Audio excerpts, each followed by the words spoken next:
I'm just releasing a new version of our national anthem, which I've recorded with the Royal Philharmonic Orchestra. It's the largest symphony orchestra to ever record the Indian national anthems. But when I went for the ceremony, I sat down there and all these celebrities are sitting down. Beyoncé, Taylor Swift and Hans Zimmer, Chick Corea, Wynton Marsalis, all these amazing legends who I've grown up listening to and I've admired. They're sitting down all around me. That is when it started sinking in. Oh my God, this is like the Grammy Awards. And I was so nervous. I started sweating and I felt I'm going to faint at any second. But luckily, the first award to be announced was my category. My favorite composers are, of course, A.R. Rahman, very close friend of mine for many years. I was expecting that. No, and plus, like, but you should be expecting that because the thing is that A.R. Rahman has single-handedly changed the musical landscape of this country. Then, of course, I'm a huge fan of Shankar Mahadevan, Shankar Ehsaan Loy, Shankar Mahadevan. And I mean, my personal favorite composers because of their versatility is Salim Sulaiman. So that is the thing, So I think that needs to, at some point in time, and it's happening. It is happening. It's going towards that way. At some point in time, I think musicians need to be encouraged, especially the younger musicians, to express themselves through their music rather than wait for a director to come and pay them money to make music. Hi guys, I'm Tonakshi and sitting here with me is Ricky Cage himself, जिनको बिल्कुल भी introduction की by the way ज़रूरत नहीं है. So I'll just cut to the chase. So how are you doing, Ricky? Doing well. It's exciting times right now. So trying to soak everything in. Yeah. And today you are in the capital city, Delhi. So how's it? I come to Delhi quite often, so Delhi is almost like second home for me. I love the city. I love coming here repeatedly. I guess for me it's just second home. It's just second nature for me to be here. Okay, what's that one thing that you absolutely love about Delhi? I think the food, the street food. I love the street food. I love the kulfi here. Kulfi is my favorite dessert. I can eat kulfi for breakfast, lunch and dinner. So that, and also since I'm a vegetarian, you get the best vegetarian, Indian delicacies in Delhi, especially street food. Absolutely. So I guess that's my favorite. I love going to Parathe Wali Gali. Have those, parathas which are deep fried in ghee. And they are so hot that it takes you like half an hour to take the first bite. Yeah, I love all of that. But they've got rabdi paratha as well. Yeah. All sorts of parathas that we can ever think of. It's quite crazy, yeah. Have you tried all of them? Not all of them. I usually stick with a few of them. So I have gobi and I have aloo. Sometimes I have mooli also, but mainly it's gobi and aloo that I love over there. Because the gobi parathas over there are very crispy and I like my parathas to be very crispy. Same here. So Delhi आने का आज क्या खास मकसद है आपका? क्या reason था कि Delhi आना हुआ आज? So tomorrow I've got a big concert over here that is at City Fort Auditorium. So I'm going to be performing over there. So today is my rehearsal day and and taking care of all of that. And also at the other end, I'm just releasing a new version of our national anthem, which I've recorded with the Royal Philharmonic Orchestra just about 4 days back. I was in London, recorded with the Royal Philharmonic Orchestra, a 100-member symphony orchestra in Britain. It's the largest symphony orchestra to ever record the Indian national anthem. So that's very exciting. I'll be releasing that on the 14th of August, the eve of Indian Independence Day.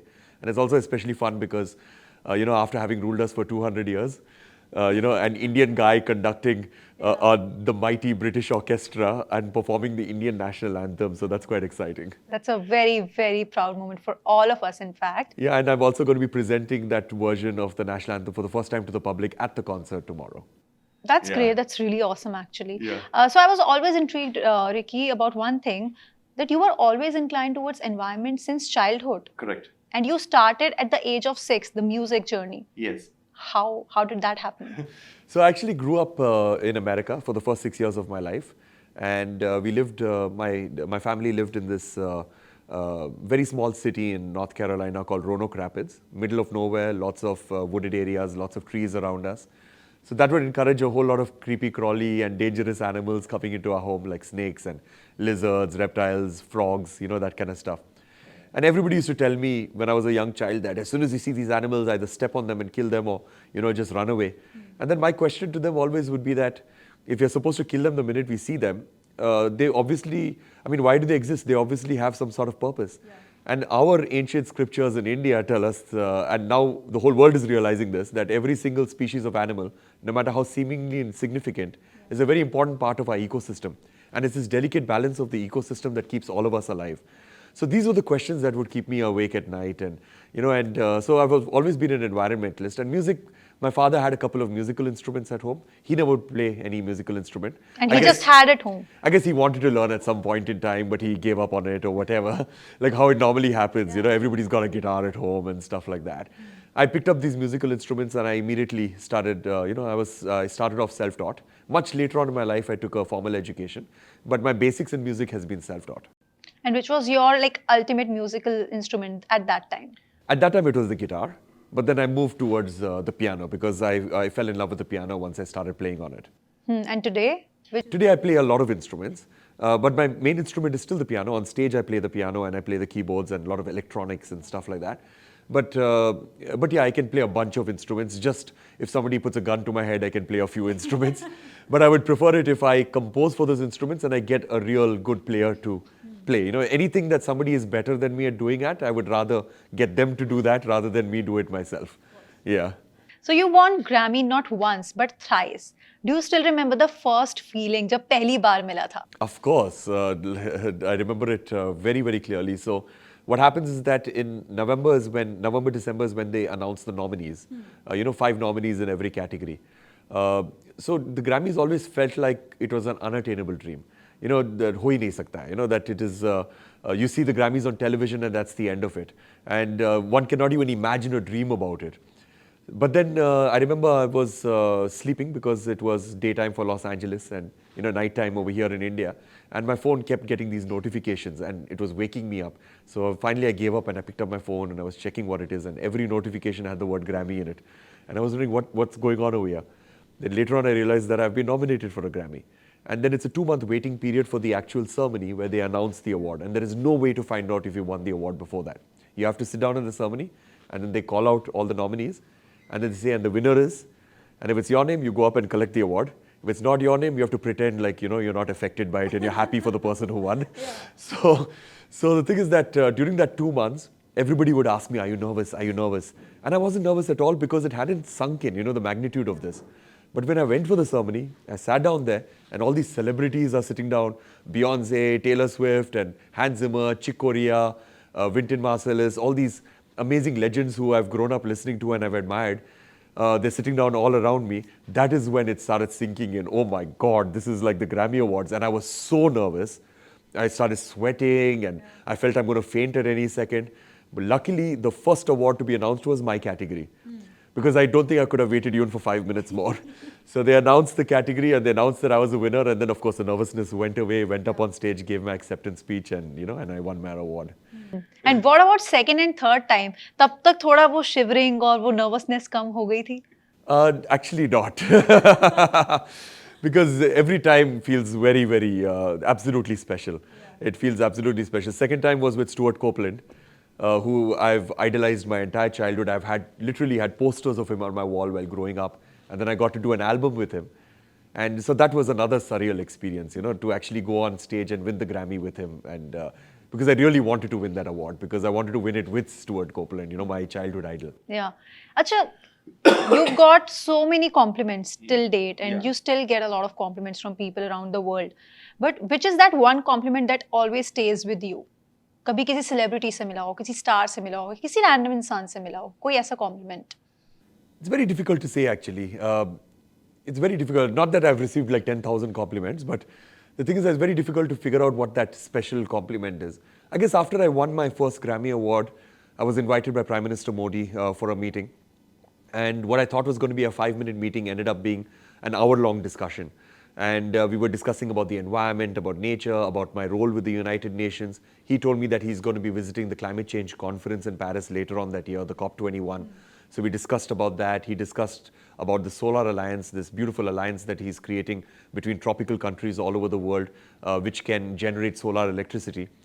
So that is a beautiful discussion, and he complimented me on my music. He said that he liked my music. So that itself was quite a huge compliment because I did not know what his tastes were in music.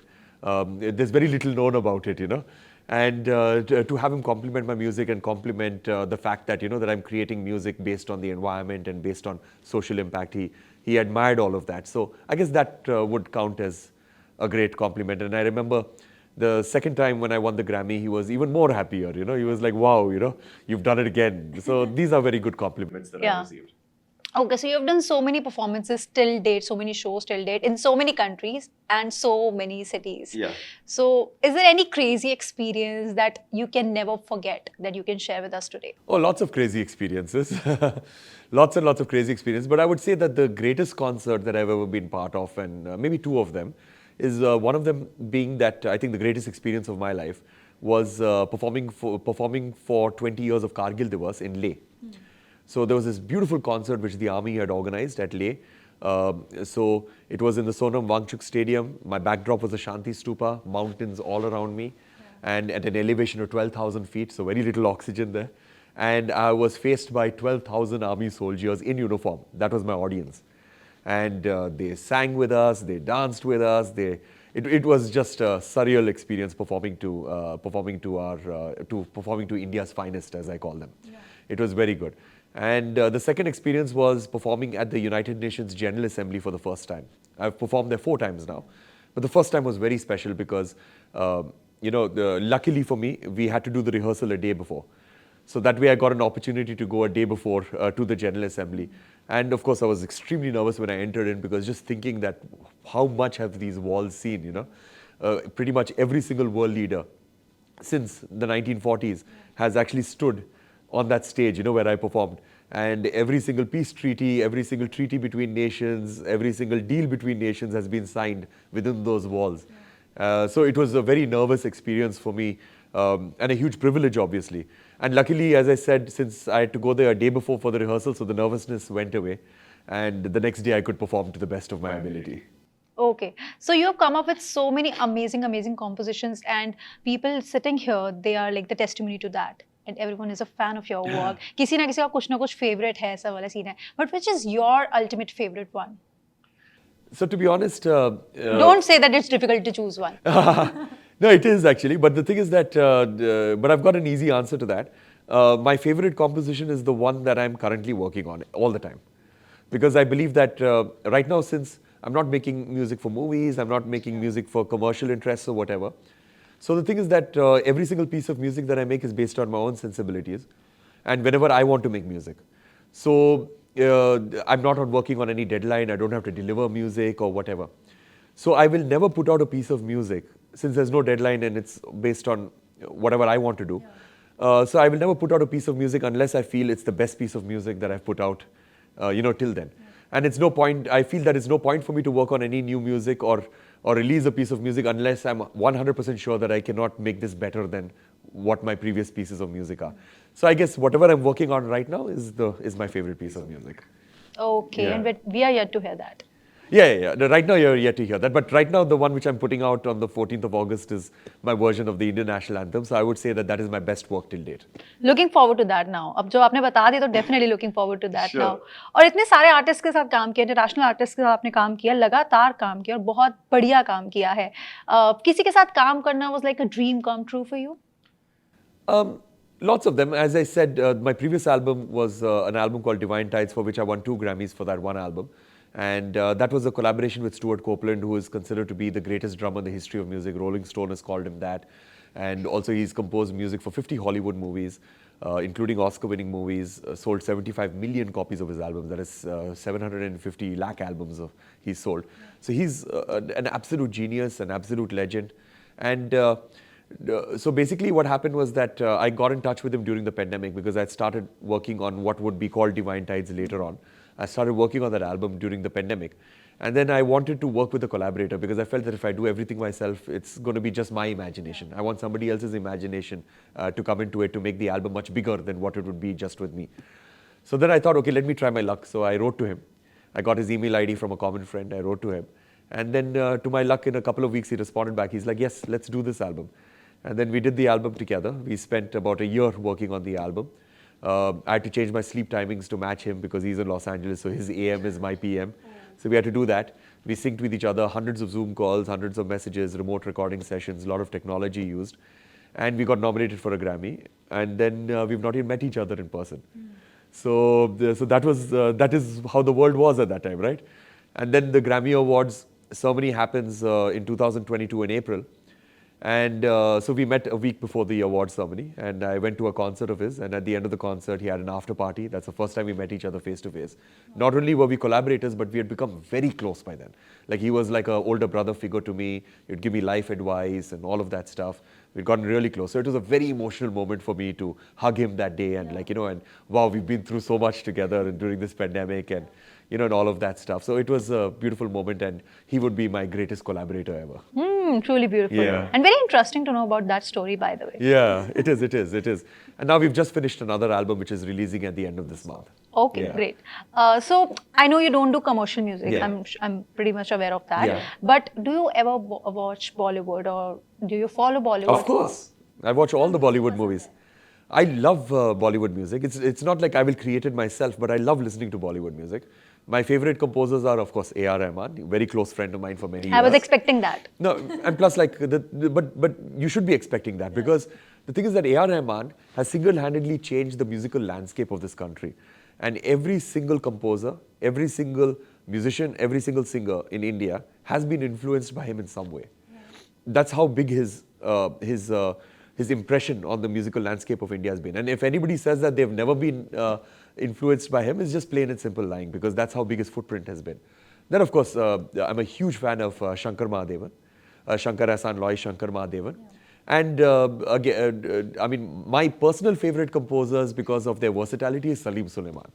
I absolutely love the two of them. I think they're amazing brothers, and very, very good human beings, and it shows through their music. Yeah. And what do you have to say about the Indian musicians breaking the barriers today? So I would say that in a very large way, you've got the film musicians, that is the mainstream musician, and you've got the non-mainstream musicians, who are the traditional musicians, the classical musicians, Hindustani, Carnatic, and you know, your folk musicians, tribal musicians. So I believe that Bollywood, you know, like if a composer or a singer goes abroad, like let's say to New York or Moscow or Berlin or wherever, and performs, they're able to fill up complete stadiums. There is no doubt about that. But the people who show up in those stadiums are only people from the Indian diaspora, with a few exceptions. There are a few exceptions of songs that have broken cultural barriers, but it's mainly the Indian diaspora who show up for these concerts. Whereas the classical musicians, like people like Pandit Ravi Shankar, if you look at Pandit Vishwa Mohan Bhatt, you look at Ustad Zakir Hussain, Ustad Ali Akbar Khan, Pandit Shiv Kumar Sharma, when they do concerts abroad, the people who show up for those concerts is a very diverse audience. If the city has got an 80% Caucasian population, it will be 80% Caucasian population in the theatre. If they've got a 5% Asian population, 5% Asian population will show up in the theatre. Because they are the ones who have actually broken cultural barriers. And they have reached out to audiences that would normally not be exposed to Indian music, and are flag bearers of our Indian tradition. And that is lacking in India. That's what I feel. Like, for example, if I may say so, there is something known as the Ravi Shankar syndrome that I call in India. You ask anybody on the street who's Pandit Ravi Shankar, everybody knows. Sitar player, greatest sitar player. What award has he won in India? Bharat Ratna. Everybody knows that. Highest civilian honor. You ask people who has daughters, Anushka Shankar, Nora Jones, everybody knows that. I challenge you this. You go on the street and you ask anybody, name one album of his, and he's released more than 20 albums. Nobody will be able to name one album. You ask him to name one song of his, nobody will be able to name a song. Okay, forget about that. Hum one tune of his, nobody will be able to do that. Because in India, Bollywood has got, and the film industry has got such a strong hold on music, that when I tell people I'm a composer, the first question they ask me is, which film? I'm sure. So that is the thing, you know. So I think that needs to, at some point in time, no? And it's happening. It is happening. It's going towards that way. At some point in time, I think musicians need to be encouraged, especially the younger musicians, to express themselves through their music, rather than wait for a director to come and pay them money to make music. Completely agree. Yeah. I completely agree on that.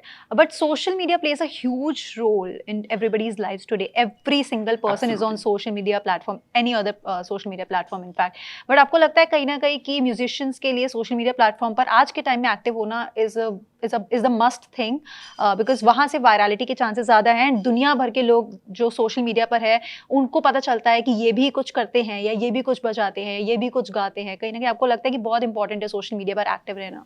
For musicians, social media is the best tool right now, and there's no doubt about it. Especially the pandemic has taught us that. Because during the pandemic, if you are not on social media, you're invisible. Yeah. That's it, you're finished. So social media plays a very important role because previously, if you need to release music, you go to a record label releases the music, and they are your gateway to your fans. Now the thing is that the gateway to your fans basically is become more democratized, where the artist itself can reach out to fans through social media, and they can have control over their own releases rather than constantly depending on a record label. But there are negatives to this too. The negative being that there is so much of stuff out there that how do you know what is good? Because previously with the record labels, the best used to rise to the top. But right now you have all these viral music of of singers who are not that great, and musicians who are not that great, but it's because of a gimmick that they've managed to make it big. So all these problems are there. But all in all, I think social media is a very good thing to have happened, in my But opinion. still difficult to filter out the good ones, definitely. It's very difficult because previously, maybe about before the advent of social media, 15, 20 years ago, before social media became such a huge thing, there was a lot of pride of ownership of music.